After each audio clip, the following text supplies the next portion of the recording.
धार जिले के कुक्षी तहसील अंतर्गत चिखलदह के खेड़ा में मेधा पाटकर का अनिश्चितकालीन अनशन शुरू होते ही प्रशासन जाग उठा। यह कोई पहला मामला नहीं है कि मेधा पाटकर के धरना आंदोलन पर एवं प्रदर्शन के बाद प्रशासन ने अपनी औपचारिकता न निभाई हो। प्रशासन भी जब तक नर्मदा बचाओ आंदोलन के बैनर तले डूब क्षेत्र के प्रभावित लड़ते हैं तो प्रशासन के आला अधिकारियों भी इस ओर ध्यान देने लगते। पिछले समय आई डूब से हजारों परिवारों के घर, फसल, अनाज बर्बाद होने के बाद यहां नर्मदा घाटी विकास प्राधिकरण के कमिश्नर ने तत्कालीन दौरा किया, जिसमें धार कलेक्टर सहित पूरे जिले के आला अधिकारी मौजूद थे।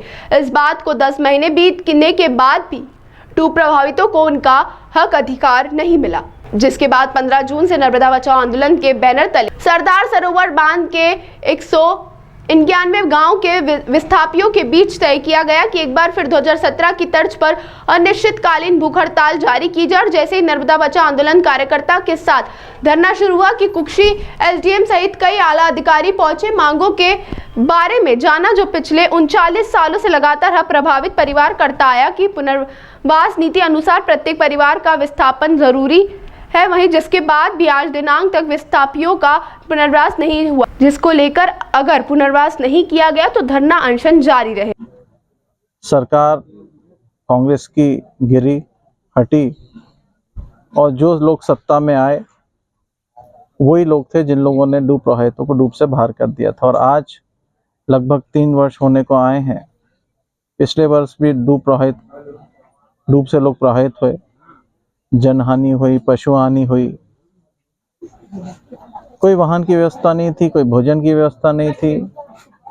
उस समय भी कांग्रेस पार्टी ने, हमारे साथियों ने पूरा प्रयास किया कि डूब प्रभावित क्षेत्र के लोगों के साथ में खड़े रहें, उनकी मदद करें। आज मेघा दीदी को वापस अनशन पे बैठना पड़ा कि वो चिंतित हैं। वो चिंता हमारे डूब प्रभावित साथियों की कर रही हैं कि फिर वही शिविर, फिर वही आवेदन, फिर वो निवेदन। आज संघर्ष कितने लंबे समय का हो गया है, अब निर्णय का समय है। मैं कहना चाहता हूं माननीय मुख्यमंत्री जी को कि कांग्रेस के समय पे जो प्रकरण शासन स्तर पे लंबित हैं, उस पे ही अगर आपने निर्णय ले लिया तो डूब प्रभावित लोगों को समस्या का निराकरण काफ़ी हद तक हो जाएगा। हम इस आंदोलन में कांग्रेस पार्टी और यहाँ का स्थानीय विधायक होने के नाते मैं डूब प्रभावित क्षेत्र के लोगों के साथ में हूँ और हर स्तर पे इस लड़ाई को लड़ेंगे और शासन को बाध्य करेंगे कि अब आप निर्णय लीजिए।